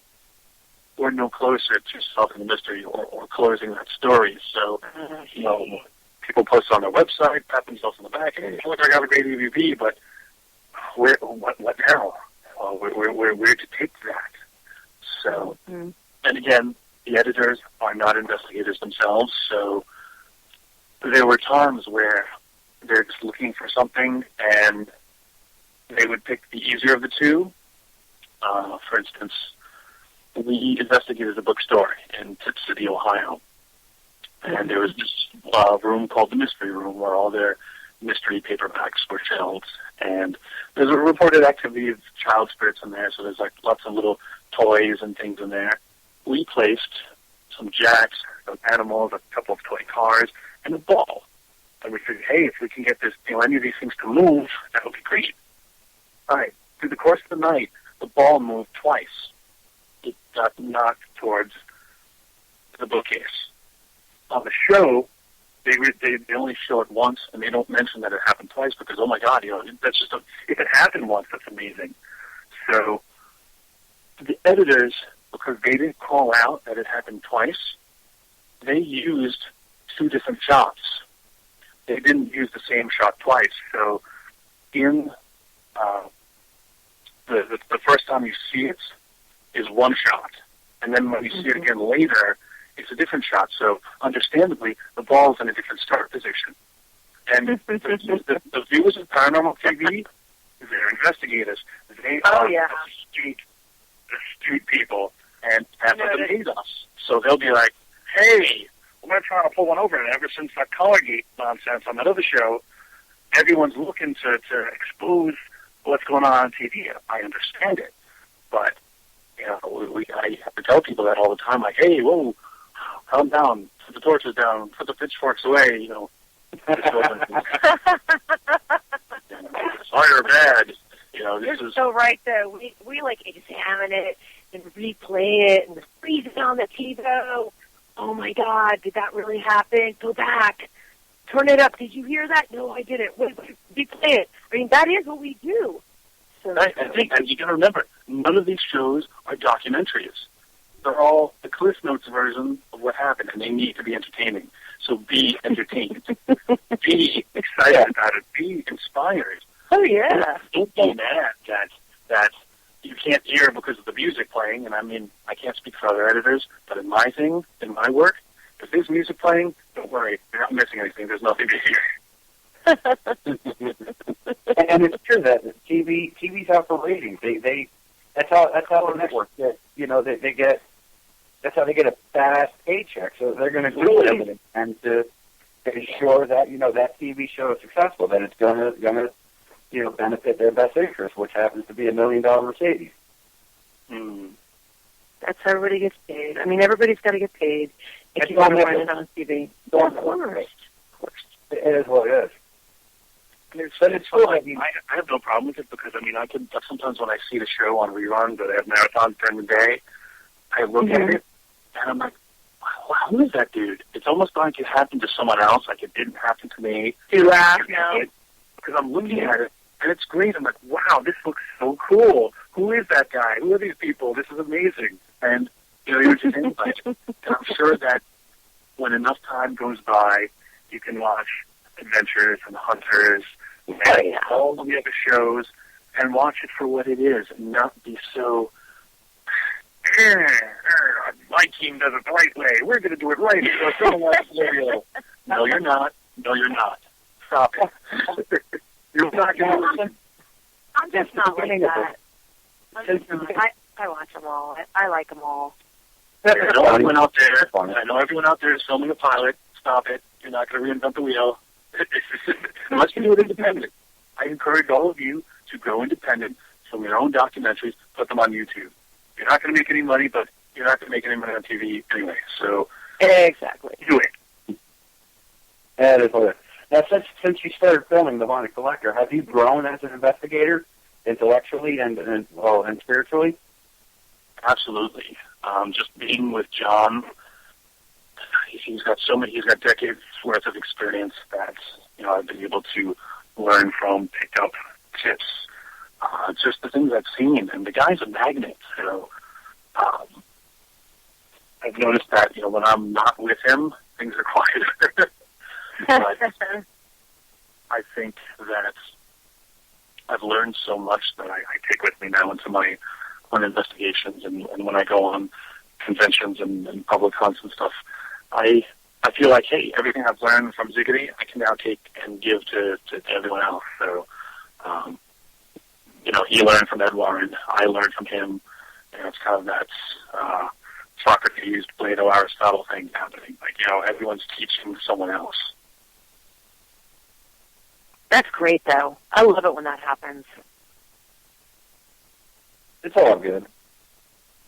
It's all good. What do you have coming up? You said before the show that you have, a million and one places you got to investigate, and the different events coming up, and all kinds of cool stuff that you're doing in the future. Where can people actually meet you if they wanted to? What are you doing on the East Coast? That's what I want to know. It's been a busy year. This has been my big year of the paranormal. Instead of looking for birds, I'm looking for ghosts. And coming up, let's see, September 27th and 28th, I'm going to be at Bay Area Paracon, which is out in San Francisco, which I'm really looking forward to. Nice. In October is my Paranormal Mystery Tour, which is kicking off on October 3rd in Staten Island at a place called the Garibaldi Museum. This was one of the first kind of really profound experiences we had as a team, where we feel like, once again, the three pillars came into play and came out with some interesting evidence. We'll be doing college lectures all through the month. And then on November 1st, I'm going to be heading up to Tilton, New Hampshire, to the Black Swan Inn, where I'm going to I've been there. That's exactly. I've heard of that. I've heard that. That's what that I was heard. the best night of sleep I ever had. I'm not going to lie. The beds there are amazing. Amazing. I'm staying there overnight, so I like to hear that. If you get the bed that I had, I swear to God, you would love it. I was passed out in 2 seconds. I laid down, and it was a real soft bed. You went in, you sunk in like 10 inches, and your body just molded the bed after that. And it was just perfect.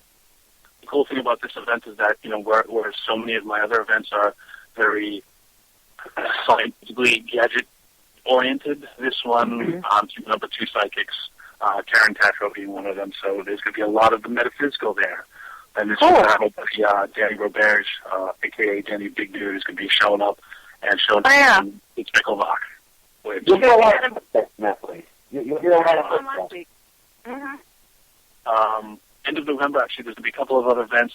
I just got booked to Bedford Hall with the Massachusetts Ghost Hunter Paranormal Society. I'm going to be doing something November 15th. November 22nd, 23rd, heading out to England with the Ziggity for Paracon UK. That's going to be pretty cool. I haven't got to investigate England yet, so that's me either. Personal favorite. And ending the year, I'm going to be doing a lot of little events in between then and now, but December 7th and the 14th, I'm hopping on a boat and taking a cruise through the Bermuda Triangle for a spirit cruise. Awesome. I grew up in the Bermuda Triangle. Awesome. It's going to be awesome. Fun. I'd like to see the triangle. Oh, yeah. You lived there so many times. I'm pretty sure nothing disappears there. I hope not. Said that shit and say, hey, when you here? No. What the fuck is going on? I even love that shit.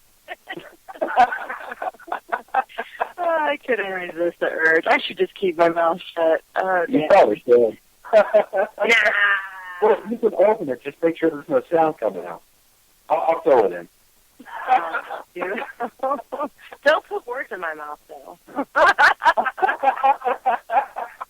Enough about that. Enough of the jokes. We've got to get back into serious. We better move on. All right. Now, Brian, you've been to thousands and thousands of different locations. On the show, off of the show, doing different events, so forth and so on. Which particular location that you've investigated actually stands out in your head? Midway Hotel. No contest. Really? I've alluded to it so many times tonight that I'll say it again. It was one of the most profound experiences I've ever had. And it's probably the one and only time that I've ever tangled with something that you can consider demonic. And I hate using that word because everyone throws it around. But, yeah, I mean, if I had to, I would say, yeah, this was the one time that was legit. The Stanley? The Stanley in Colorado? No, I did not say that. I said the Grand Midway Hotel. Wow. I would definitely love to go out there then and check that out. Let's go. Let's have an event there. Let's have an event, a Ghost Chat Radio event. We'll invite Brian there.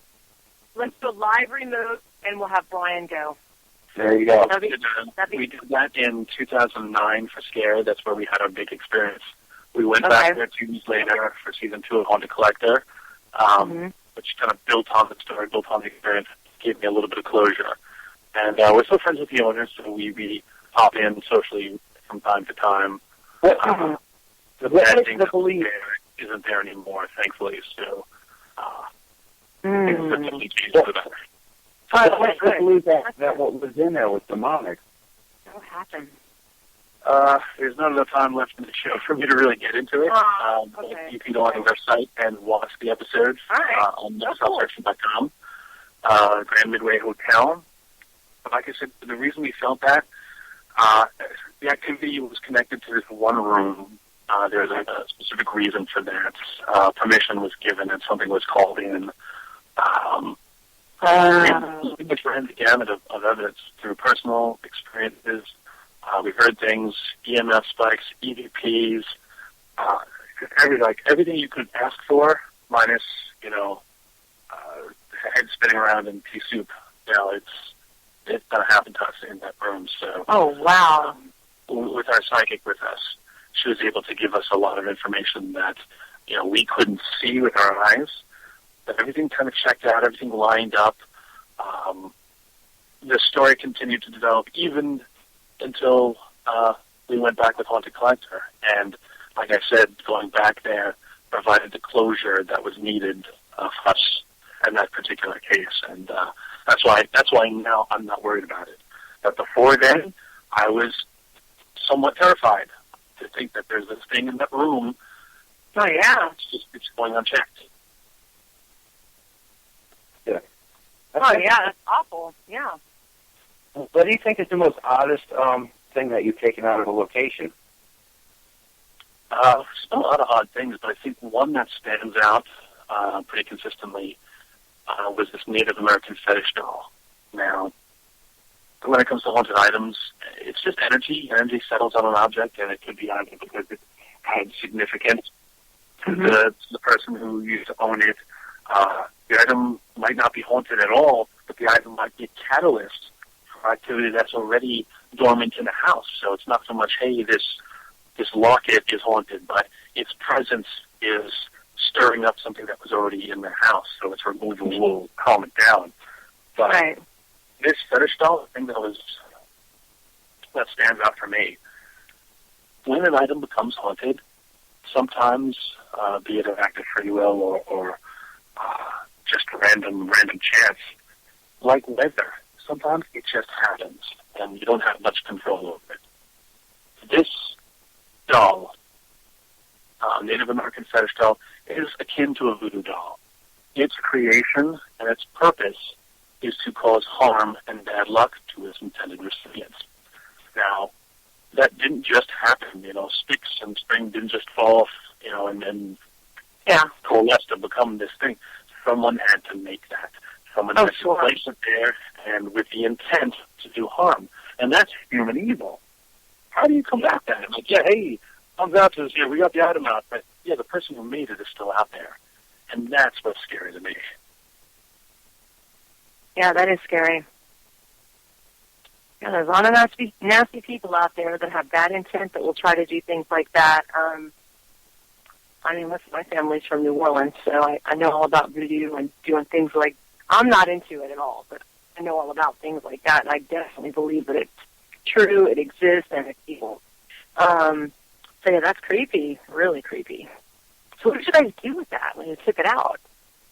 We didn't remove it, and I remember John was adamant about us not touching it. We contacted a local shaman to remove it and take care of it. So that's another thing that I love about how John operates. He's been doing this for going on 40 years, but he knows when he's in over his head, and he knows when to call reinforcements. Yeah, that's great. There's no ego there, like, I'm John's office. Like, no, it's like, no. Guys, you better not touch that. I'm calling someone who can help. Yeah, there's some creepy things I would definitely not want to touch. And I knew that John had a museum and had been a collector of haunted, objects for a very long time. before he ever thought of having that show, for sure. Well, yeah, with I think his exam has like 15 years of yeah. Yeah, because some people think he just started that, you know what I mean, to have the show, and I know that in fact is not true at all. No, he's had that for a long time. Yeah. Absolutely.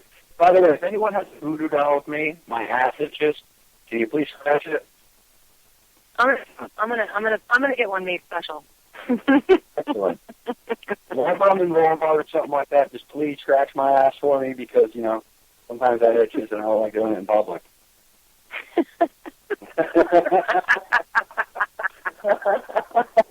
Oh, Jason, I'm going to sit here at night with that face. You have no idea what I'm going to do with that. Hey, we got to have some kind of comedy in here. Entertainment. Yeah, exactly. That's all good. Well, what kind of equipment do you typically use, Brian, that you're more comfortable using on a more professional manner? And what's your favorite piece of equipment? I always tell people that you don't need to be Bruce Wayne to investigate the paranormal. That being said, I do have a few very large cases of equipment because I like to try all the things that come across, be it something that's very techy or something even old school. There's like some old school methods that are still quite valid. But I think if I had to pick a favorite piece, up until recently was my Gaussmaster and an EMF detector. It did one thing, and it did it really well. No matter what you have, no matter what you use, there's no such thing as a ghost detector. So it really is just how you use it and what's the theory behind its use. Currently, I do love using my Melmeter. I've got it tricked out with like 6 functions in it. Gary hooked me up. Ooh. I'm jealous. I'm so jealous. It's my Swiss Army knife of paranormal gear, so it's always at my hip these days. I love my Melmeter, but mine's like 5 years old. But I've got 2 of them, and they're the first editions. I really don't see a purpose of getting the one with the REM pod on it, because I've got a REM pod, and the one with the K2 meter on it, because let's just face it, you're picking up EMF with an EMF meter. Kind of pointless. And I have a K2, right, exactly. I don't know, it's just kind of fun to have it all together. I have all of that stuff separately, but I would, it's kind of fun. I like to use the whole thing under hip, yeah. I like the idea of having the REM pod function on it because, again, I love REM pods, but you know how cumbersome they are. In the dark, you really want to be fumbling with that thing, and you can try it upside down to turn around and off, and you can put it down, it's going off. That's great. Melmeter. Cool. We're doing an EVP session. I don't need to hold it right now. Put it down. Remember, let's go. Awesome. Yeah, the Melmeter is great. The Melmeter also has the the little thing that comes out and stands it up, a little stand on it, which is kind of like that. And I like the fact that it screws onto mini tripods, too. Yeah, that's right onto a tripod. Yep, it's got the little thing on the bottom for it. And it takes the temperature as well as, the EMF, and it has a flashlight. So it eliminates a couple of different things.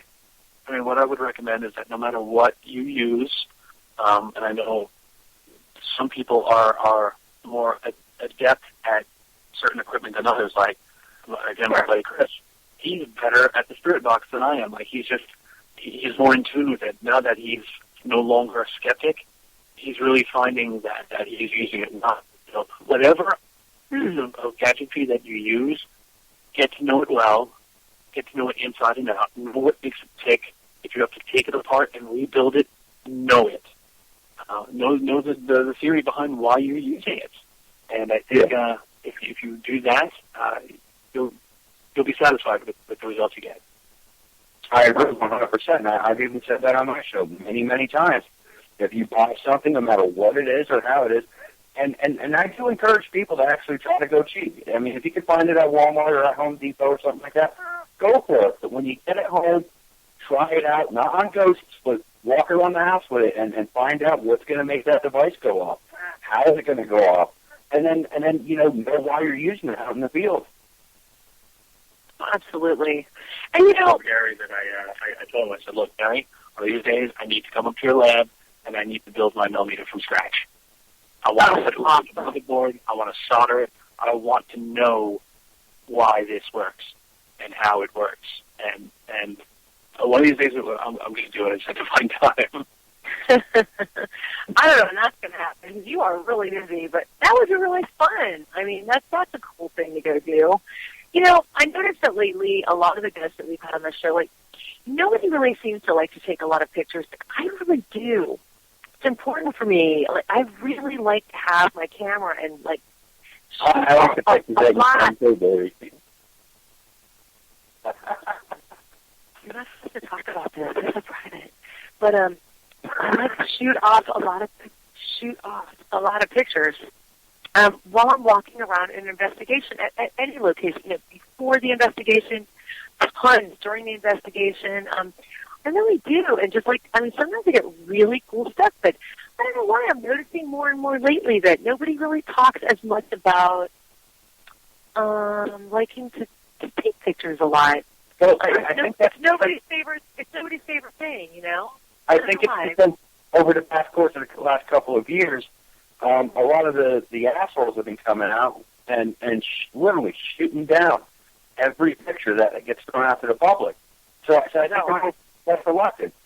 Yeah, there's a lot of them. I'm sure Brian has seen them too. Of a lot of fake pictures and yeah, that's you know the orb thing coming out where they're outside walking around in cemeteries and you know there's 100 million orbs in the picture saying, look, they're coming to greet us, and I'm like, stop it. You know, yeah, there are those pictures out there, but I mean, no matter how conclusive that you get on film, there's a lot of people out there willing to shut it down and now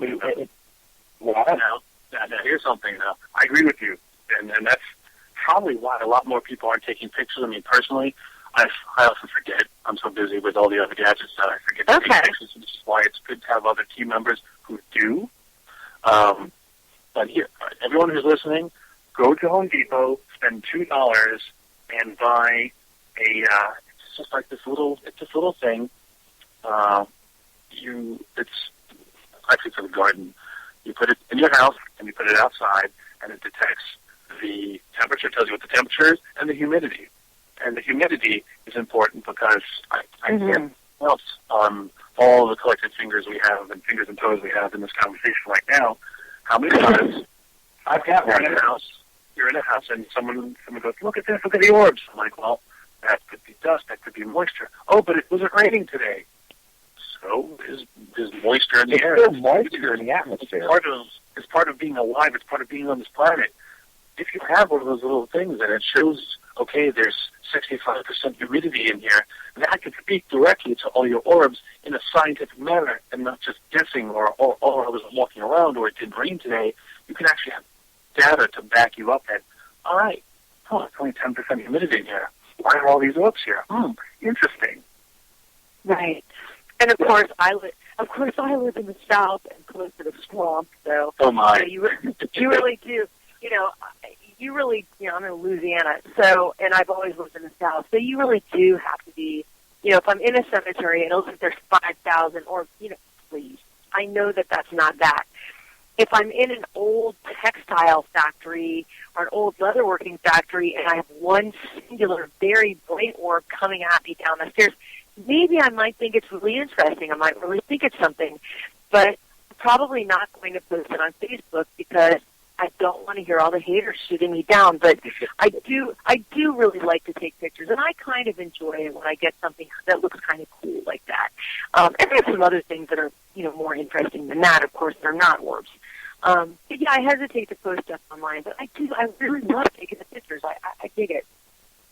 So. All right, we're almost at the show, and I have one more awesome question that I definitely want to ask Brian. In your honest opinion, between using full-spectrum cameras and just regular IR cameras, what are the differences and what do you prefer to use? Well, the difference between IR and full spectrum, full spectrum does take IR into account. So it's like saying count from 1 to 5 or 1 to 10. You count from 1 to 10, that includes 1 to 5 in it. I haven't gotten a lot with my full spectrum. Sparing, and none of it is so conclusive that I could say, ooh, this is amazing. But the technology is now cheap. It's affordable. You can have it, and I think it's great. It's the theory is sound. So as with anything, you might not get it the first time, the second time, or the first 100 times, but we got to keep at it. And I would use full spectrum over IR because that's just one end of the light spectrum. If you're going to go full spectrum, obviously you're not getting a true full spectrum because it's not getting gamma and X-rays and everything else. But IR and UV, yeah, not. Yeah. Okay. Excellent. That's where I've got. Interesting. Yeah. I've got one full spectrum handheld camera. I don't really use the full spectrum too much on it. I do pop it out because it is really bright. It literally, it's not just IR and UV. It's got the whole light spectrum in there. So I mean, it is extremely bright, which is why I don't use it that much. I prefer to stick in the IR. But yeah, I think if you have it, definitely use it. Absolutely. Now, we are down to the last 8 minutes, Brian, and I know there's a lot of information that you want to get out to the general public where people can contact you. I know you probably get swamped with emails, so I flat out tell people if you message them, expect it to take time. Don't expect a message within an hour. Yeah, no. Thank you. Listen to how much it's traveling. Yeah, exactly. Yeah, but I can be reached on Facebook. That's probably the easiest way to get me. I'm very easy to find, although I'm at my friends limit and I refuse to create a fan page because I'm not that important. But if you send me an email, I will see it. You can follow me on Twitter at Brian J. Cano. You can read my thoughts about the show and just things in general at my blog site, which is brianjcano.blogspot.com. And to follow the adventures of the Scared Crew and see everything that we're doing lately and in the future, you can go to www.neverstopsearching.com. Excellent. And I like the fact that what you said about not having a fan page because, if you're that important, and it's true, you're basically just like a regular old guy.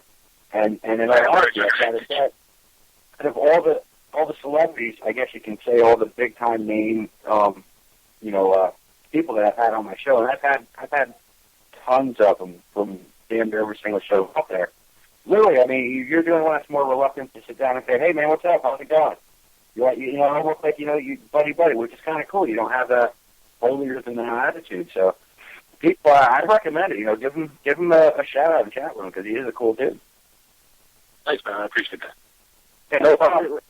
Absolutely. Thank you so much for coming on the show and talking to us. I really enjoyed it. Finally get a chance to talk to you, so it was great.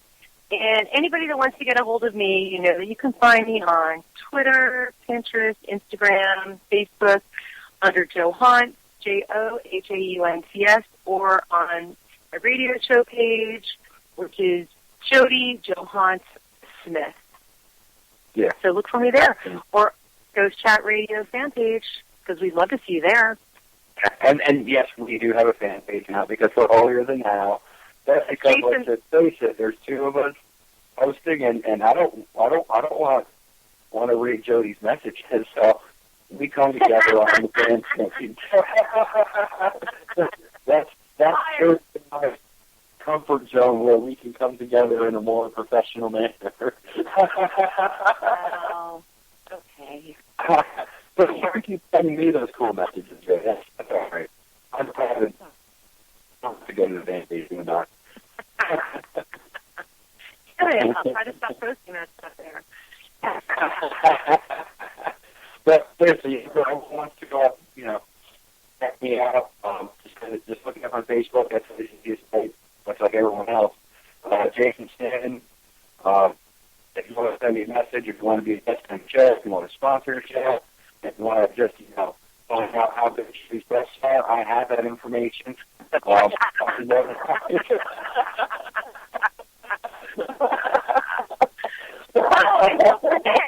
October, our fan appreciation show, we want to hear your creepiest, scariest, real-life ghost stories because we're going to feature 8 of them on the air right before Halloween. So send them to us. We're reading them. We're reading them. We're giving, 8 people 15 minutes to come on the show. We wish we can give everybody more time or more airtime, so forth and so on. It's just, I'm sorry, but it's not not possible. We get people who, line themselves up to try to be on the show. And Jodi and I believe in giving everybody an opportunity. That's just the way I am, and I'm sure Jodi, I know Jodi's the same way, otherwise she wouldn't be my co-host right now. But yeah, so I mean, we do appreciate you guys as the fans. We love you to death. We love everything about you, and we do appreciate you coming up, which is why we want to do the fan appreciation to give everybody that opportunity to come on the show and share this creepy story and, just have a little bit of appreciation towards you. So we hope we can get you to do that. You can keep messaging us your stories, and we are reading them. We might not message you back right away, but we are reading them, which is cool. What do you mean? I message them back right away. I try to. I do, but... Excuse me? I do. I try to message everybody back, like, immediately. I do, but I get caught up. I got kids. I got a house I got to maintain. It's just not possible. I'm sorry, but it's not. So, I mean, sometimes you do get a delayed reaction, not because I get a lot of messages, but because, I got kids and I got, laundry to do and a house to maintain. I got to get that done, too. That's kind of important. So I'm sorry if I can't message you back immediately, but, I try. All right, y'all. We'll see you next Monday. Who do we have on Monday? Who's on Monday, Jodi? Oh my God, I don't have that open right now. Who's on Monday? You're gonna have to check the Ghost Chat Radio page for that. I'm gonna have to. I don't have my Google Calendar open right now, but we have fantastic guests. Of course, we are fully booked through the end of October. We are, and we're swamped. So everybody go to the fan page, give it a like. We do try to stay up to date on what guests are coming up, when they're coming up. We'll have more on the Fan Appreciation Day and what events are coming and all that other good stuff. And Brian, again, thank you for coming on. You are a wonderful person. I enjoyed our conversation. And you are one of the legends in the paranormal field, right along with John Zappa. So, thanks for having me on. I appreciate having you on, and it was a good comment. Looking forward to the next one. Excellent. Thanks, Brian. Anytime, dude.